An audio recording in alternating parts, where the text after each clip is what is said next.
The massive Galactic Council Hall was filled with panic. Hundreds of alien representatives from across the galaxy were talking all at once, their voices creating a loud buzz of fear and confusion. In the center of it all, Ambassador Veltar stood, shaking, his crystal body reflecting the emergency lights like a broken mirror.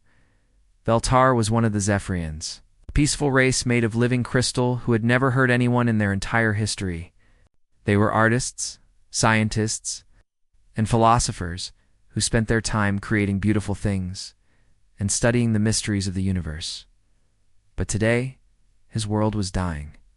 "Please, you must help us," Veltar begged, his voice cracking like breaking glass. "The Vorthok ships appeared 3 days ago. They gave no warning, no demands. They just started destroying everything we built." The holographic display behind him showed the horror. Beautiful crystal cities that had taken centuries to grow were being blown apart by massive alien warships. The Vorthok Empire was known throughout the galaxy as the most brutal force anyone had ever seen.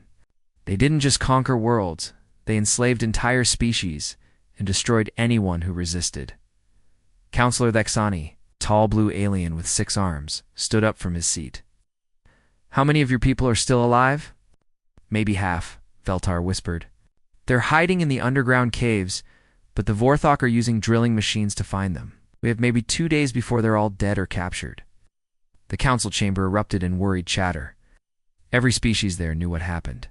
To those captured by the Vorthok, were taken to slave camps where they worked until they died. No one had ever escaped from Vorthok territory. "What about our combined fleets?" asked Counselor Zexamore, a reptilian being with golden scales. "The nearest ships are 4 months away," replied Admiral Kethver, the Council's military commander. "Even if we sent them at maximum speed, they wouldn't arrive in time."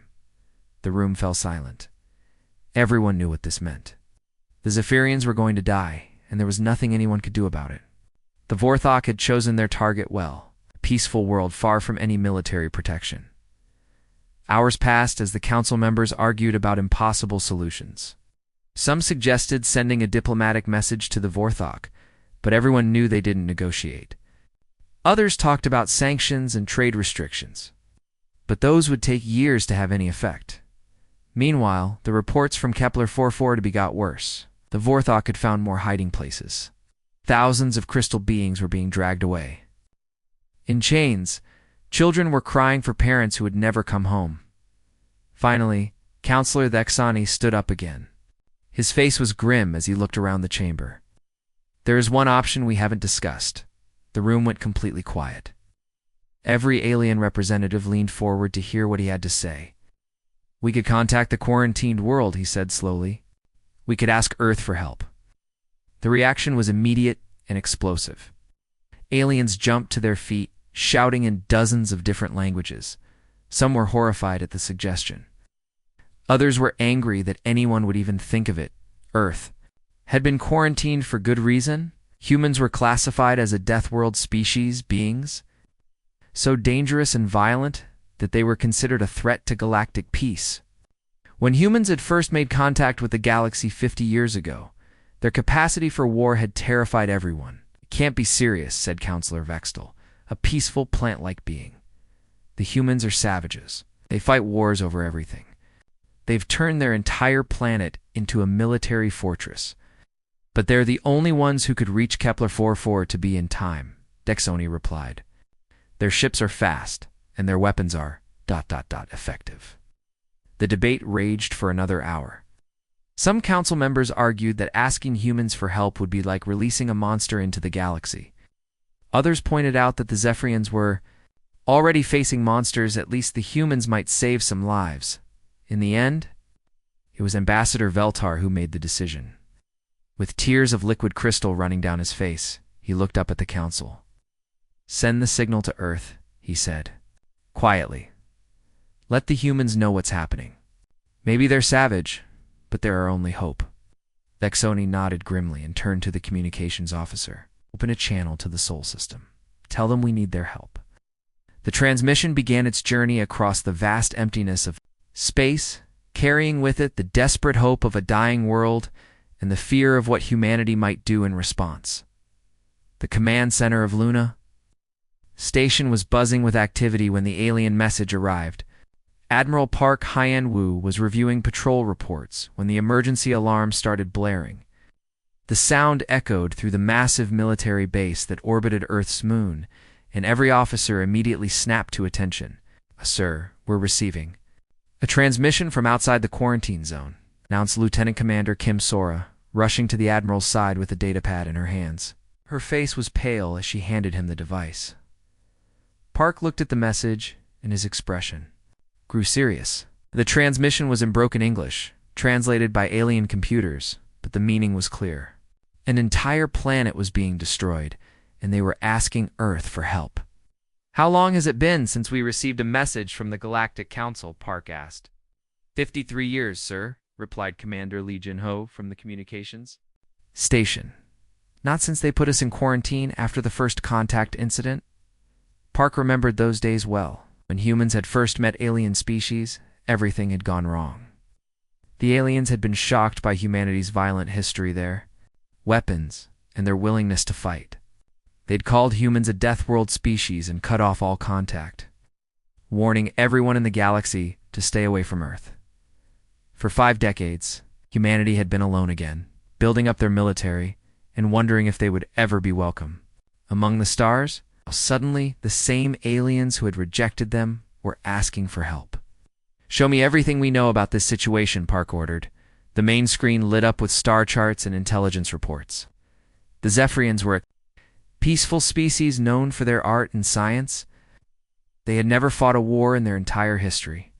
The Vorthok Empire, on the other hand, was the most feared military force in the galaxy. They had conquered dozens of worlds and enslaved millions of beings. "What's our closest available force?" Park asked. "The Indomitable and her battle group are docked at Mars Station," reported Kim Sora. "They finished their training exercises yesterday. We also have the Second Fleet on standby at Earth orbit." Park studied the tactical display. The Indomitable was humanity's newest and most powerful warship, a massive carrier that could launch hundreds of fighters and carry enough firepower to level a city. Her escort ships were equally impressive, designed with lessons learned from Earth's bloody history of warfare. "Sir, should we contact Earth Command for orders?" asked Lieutenant Colonel Bae Sung-min, the station's tactical officer. "No time," Park replied firmly. "Those crystal people will be dead before we can get approval from the bureaucrats. We're going to make this decision ourselves." The room fell silent. Everyone knew what the Admiral was suggesting. Acting without official orders was a court-martial offense, but Park had read the desperation in the alien message. While other species would spend weeks debating and forming committees, people were dying right now. "Kim Sora, contact Captain Oh Tae-hung on the Indomitable. Tell him to begin emergency launch procedures immediately." "Yes, sir." "What about the rest of the fleet?" Park looked at the star charts again. The journey to the Zephyrian world would take them further from Earth than any human ship had ever traveled. They would be completely alone, with no backup and no support. If things went wrong, no one would even know what happened to them. Signal all available ships, he decided. Heavy. Cruisers, destroyers, support vessels, everyone who can make the jump. "We're not going to let an entire species die while we fill out paperwork." The command center exploded into activity. Officers ran to their stations, sending out orders to ships across the solar system. In the docking bays of Mars Station, crews rushed to prepare their vessels for immediate departure. Engineers loaded weapons, medics stocked medical supplies, pilots ran pre-flight checks. Within 30 minutes, the first ships were ready to launch. The Indomitable's massive engines lit up the darkness of space as she pulled away from Mars Station, followed by a growing fleet of human warships. Each vessel was armed with weapons that would terrify the peaceful species of the galaxy: nuclear missiles, kinetic cannons, and electronic warfare systems designed for maximum destruction. "All ships report ready for jump," announced communications. Officer Hanyu-Jin. Park stood up from his command chair and activated the fleet-wide communication system. His voice carried to every ship in the formation, reaching thousands of human soldiers who were about to venture into the unknown. "Today we go beyond our quarantine, not as conquerors, but as protectors. Innocent beings are dying, while politicians debate. The fleet vanished into hyperspace, leaving behind a solar system that had just committed an act of war against the galaxy's most dangerous enemy. The humans were coming, and nothing would ever be the same. The fleet set sail. Captain Lee Min-ho stood on the bridge of his destroyer ship called Vengeful. Through the massive windows, he could see the entire human fleet coming together in space. It was like watching a deadly dance, as hundreds of warships moved into perfect formation. The human ships looked nothing like the smooth, curved vessels other alien races preferred. These were built for war, sharp edges, thick armor plating, and weapons that could tear through anything.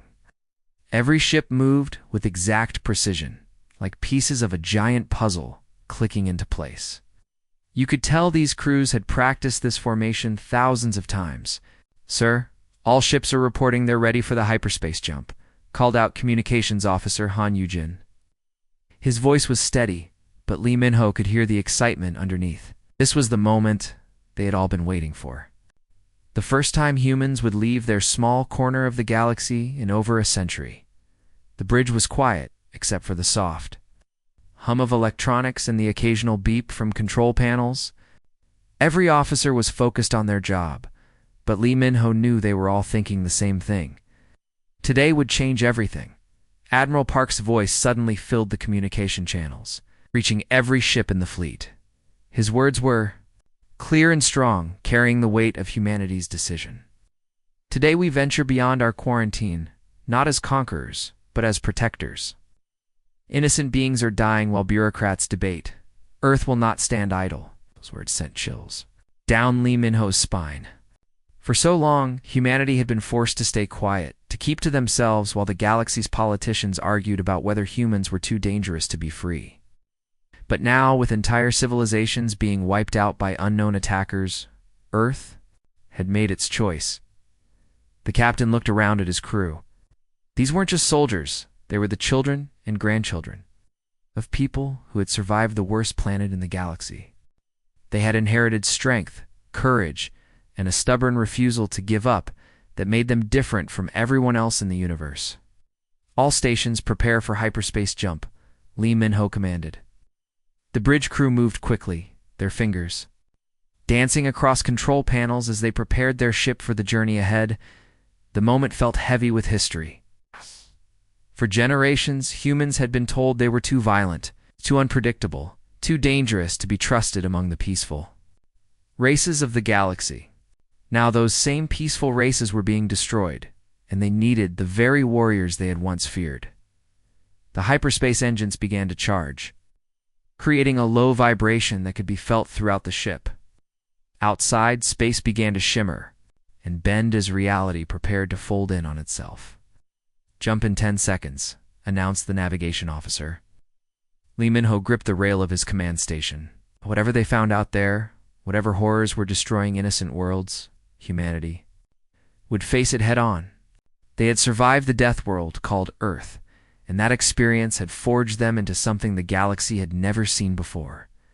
The fleet vanished into hyperspace, in a brilliant flash of light, leaving behind empty space and a galaxy that would never be the same. The Deathworlders were coming, and none knew what terrible mercy they might bring to the stars. Asterisk, asterisk. First contact with the enemy asterisk, asterisk. The Vorthok war fleet moved through space like a pack of metal predators. Their ships were massive, covered in glowing energy shields that pulsed with deadly power. Plasma weapons along their hulls began to charge up, casting an eerie green light across the darkness of space.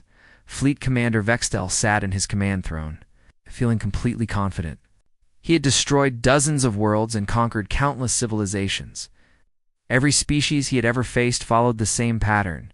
They would panic, scatter, and die. Their weapons were always weaker, their tactics always predictable. He had studied the reports about these humans from Earth. They were supposed to be dangerous. But Vextel had heard such claims before. Every species thought they were tough until they met the Vorthok war machine. Prepared to engage the primitives, Vextel commanded his crew. This will be over quickly. But something was different this time. Human ships weren't running away or clustering together in fear. Instead, they spread out in a pattern that seemed almost intelligent. It reminded Vexel of something, but he couldn't quite place what. Aboard the human flagship Indomitable, Lieutenant Colonel Bae Seung-min was coordinating the fighter. Wings with calm precision.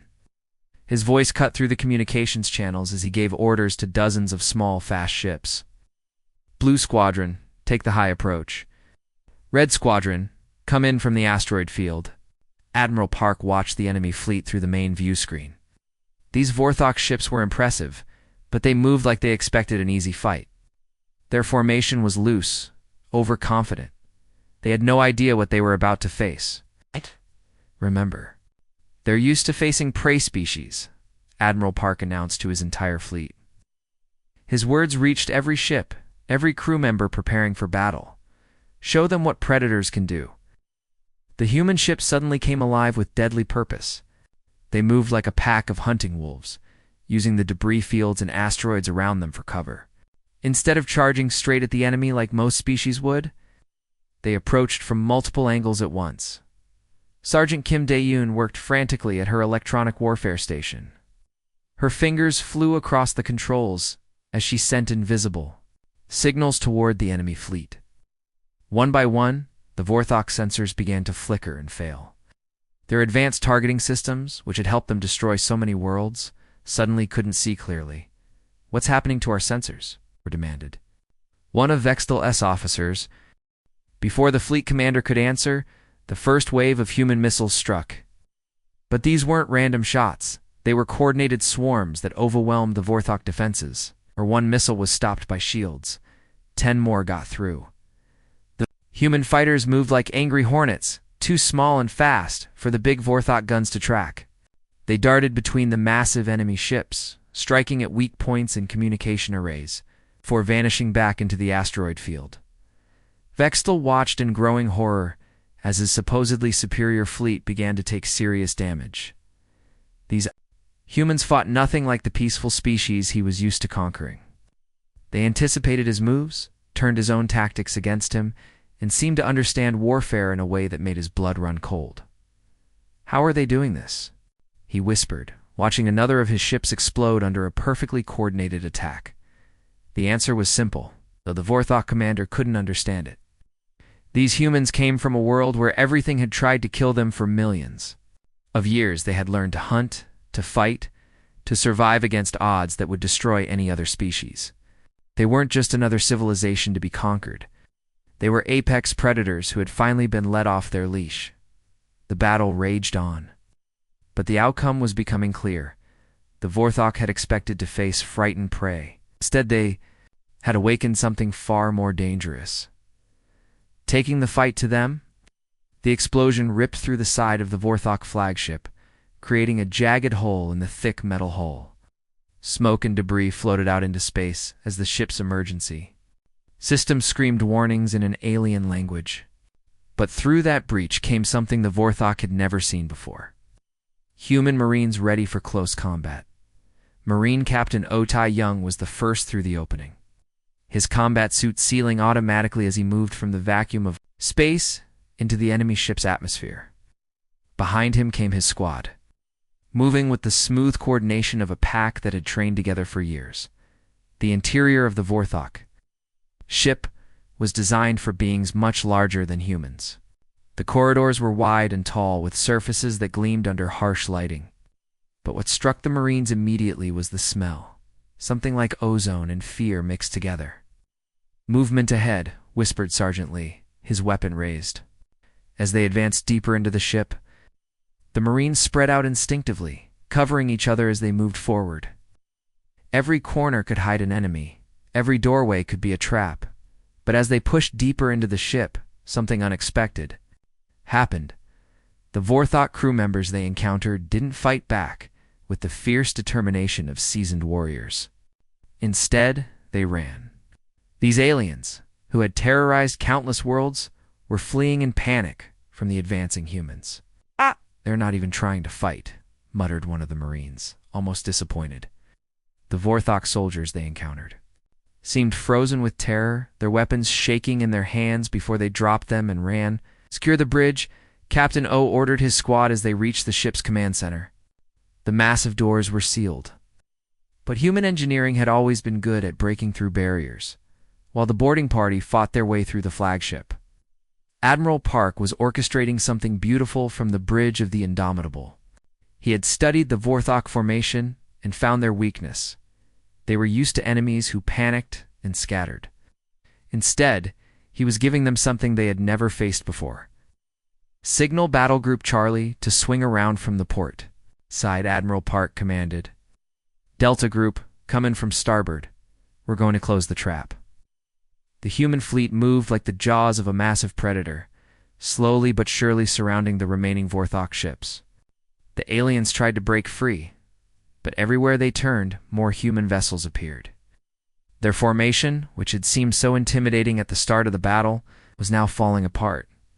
Communications Officer Park Ji-woo was listening to the enemy radio channels, her translation software working overtime to decode the increasingly frantic Vorthok messages. What she heard made her blood run cold, but also filled her with a strange pride. "Admiral, you need to hear this," she said, routing the translated transmissions to the bridge speakers. The voice of the Vorthok fleet commander came through, distorted but clearly desperate. "All ships retreat. These are not like the others. They hunt us as we hunt others. We are not the predators here." But it was too late for the Vorthok to run. The human fleet had completed its encirclement, and escape routes were closing fast. Ships that had conquered dozens of worlds now found themselves trapped like animals in a cage. On the enemy flagship, Captain O and his Marines reached the bridge. Just as the Vorthok commander was trying to give orders for a desperate last stand, but when the blast doors opened and the humans poured in, the alien crew surrendered immediately. The tide had turned completely. The hunters had become the hunted. Asterisk, asterisk, the planet fights back. Asterisk, asterisk, the sky above Kepler 4 for to be burned with the light of human warships as they rained destruction down on Vorthok positions. What had once been a peaceful world of crystal cities and floating gardens was now a battlefield. With smoke rising from dozens of impact sites across the planet's surface, Major Song. Therein watched the orbital bombardment from her transport ship as it descended through the atmosphere. The Vorthok had turned this beautiful world into a prison camp, forcing the native Zephyrians to work in terrible conditions while their oppressors lived in luxury. That was about to change. 30 seconds to landing zone, called out the pilot. Over the roar of engines, transport shook as it cut through the thick smoke rising from the burning city below. Major Song checked her weapon one final time and looked at her Marines. These weren't regular soldiers. They were the elite, trained specifically for this kind of operation. Each one had volunteered to be part of humanity's first rescue mission beyond Earth's borders. "Remember, we're here to save the Zephyrians," she told her troops. "Every civilian life matters, but any Vorthok who won't surrender, ... She didn't need to finish the sentence. Her Marines understood. The transport touched down with a heavy thud on what used to be a market square. The beautiful crystal structures that the Zephyrians had built over centuries were now cracked and broken, turned into fortresses by the occupying forces. Staff Sergeant Yoon Min-soo was already coordinating the attack before his boots hit the ground. His fingers moved quickly across a tablet computer, directing attack drones toward enemy positions. "Drone strike on Building 12, he reported. "Vorthok heavy weapons neutralized." The human soldiers moved through the city with deadly purpose. They had studied the layout from orbital scans, memorized every street and building. This wasn't random destruction. It was surgical precision applied to warfare. "Movement in the blue sector," reported one of the drone operators. "Looks like Vorthok trying to regroup. Send in the second wave," Yoon ordered. Small attack drones, no bigger than birds, swarmed toward the enemy position. The Vorthok soldiers tried to shoot them down, but there were too many moving too fast. Meanwhile, Corporal Jung Hana was leading her squad through the residential areas where Zephyrian civilians were hiding. The native people looked like tall, graceful beings with skin that seemed to shimmer in the light. They had been living in terror for months, never knowing when the Vorthok would come for them. "Don't be afraid," Jung told them in their own language, thanks to the translation device built into her helmet. We're here to help you." The Zephyrians stared at these strange new warriors in amazement. They had heard rumors about humans, the violent species from the death world called Earth. But these soldiers were treating them with kindness, or offering food and medical supplies. "Sector 7 clear," Jung reported over the radio as her unit finished checking the last building in her area. "All civilians secured, no enemy contact." The battle was going better than anyone had dared hope.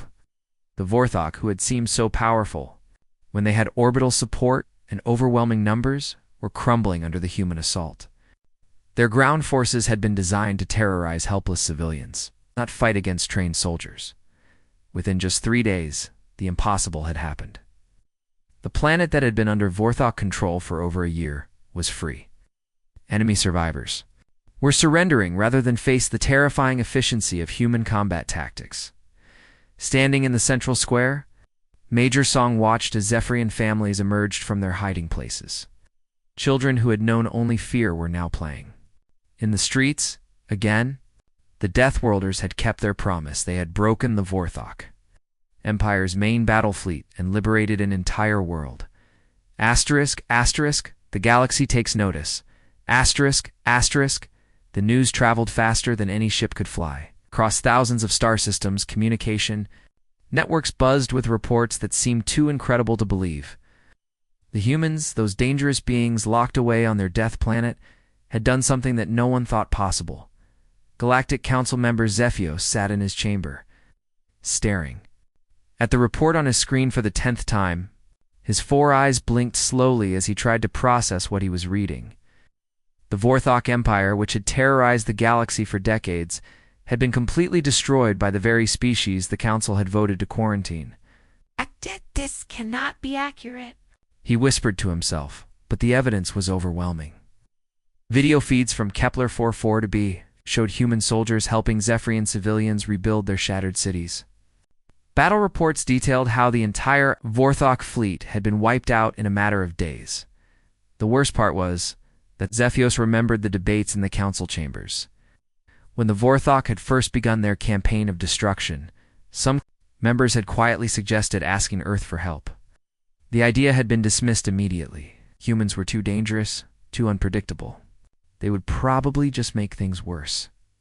Now, those same humans had solved the problem that the Council couldn't handle.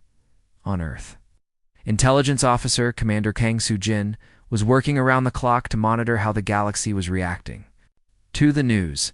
Her team had intercepted thousands of communications from dozens of different species, and the patterns were fascinating. "The aggressive empires are pulling back their expansion fleets," she reported to Admiral Park during their morning briefing. "It seems they're suddenly less interested in conquest now that they know humans are active in the galaxy." Admiral Park nodded thoughtfully. This was exactly what they had hoped for. Sometimes the best way to prevent a fight was to win one so decisively that nobody else wanted to try their luck. "What about the peaceful civilizations?" he asked. "That's more complicated." Kang admitted. "They're grateful that we stopped the Vorthok, but they're also terrified of what we might do next. Some are calling us heroes. Others are calling us a new threat." Lieutenant Nam Ho-seok looked up from his communications station where lights were blinking faster than ever before. "Sir, we're receiving communications from 17 different species," he reported. "Some want to thank us, others want to form alliances, and a few are asking if we plan to expand beyond our current territory." The bridge fell quiet as everyone considered the implications. For over a century, humanity had been isolated, treated like a dangerous animal that needed to be kept in a cage. Now suddenly everyone wanted to talk to them. "How should we respond?" asked Commander Kang. Admiral Park stood up and walked to the main view screen, which showed the blue marble of Earth, floating peacefully in space. It was hard to believe that this quiet planet had just changed the balance of power across the entire galaxy. "We tell them the truth," he said finally. "We didn't come out here to conquer anyone. We came to help people who couldn't help themselves. If other species want to work with us to make the galaxy safer, we're willing to listen." The communications kept pouring in from across the stars. Some were messages of gratitude from species who had lived in fear of the Vorthok. Others were desperate pleas for help from civilizations facing their own threats. A few were warnings. from aggressive empires, promising retaliation if humans interfered with their plans, but the most important message came from the Galactic Council itself. For the first time in over 100 years, they were formally requesting a meeting with Earth's representatives. The quarantine was over.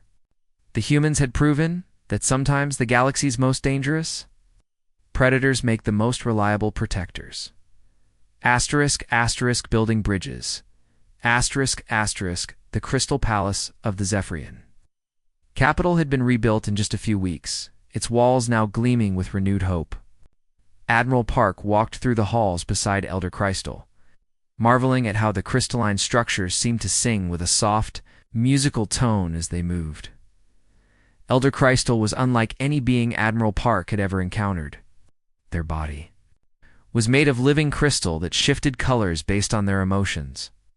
And right now it was glowing with warm gold and blue hues that the translation software identified as deep gratitude.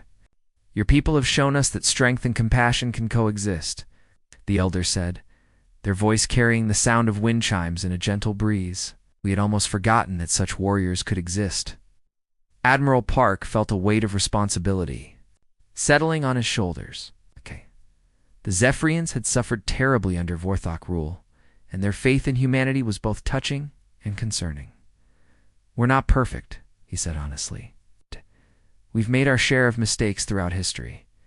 But when innocent people needed help, you came," Elder Crystal replied. "That speaks to the true nature of your species." The elder led him to a room filled with complex crystal formations that pulsed with internal light. "These are our most advanced technological achievements," they explained. "Crystal matrices that can store vast amounts of information. Power systems that draw energy from stellar radiation, communication networks that span entire star systems." Admiral Park studied the beautiful structures, understanding the significance of what was being offered. "This is incredibly generous, but we can't accept such valuable technology without giving something in return. Your protection is worth more than any technology," the elder said firmly. "The Vorthok destroyed dozens of worlds before you stopped them. How many more species would have suffered if you hadn't acted?" Across the city, diplomatic attached Colonel SEO Minjin was working with his team to establish formal relations between Earth and the Zephyrian Republic. It was delicate work, creating agreements that would protect both species while respecting their different cultures and needs. "The Zephyrians want to establish a formal alliance," Colonel SEO reported to Admiral Park during their evening briefing.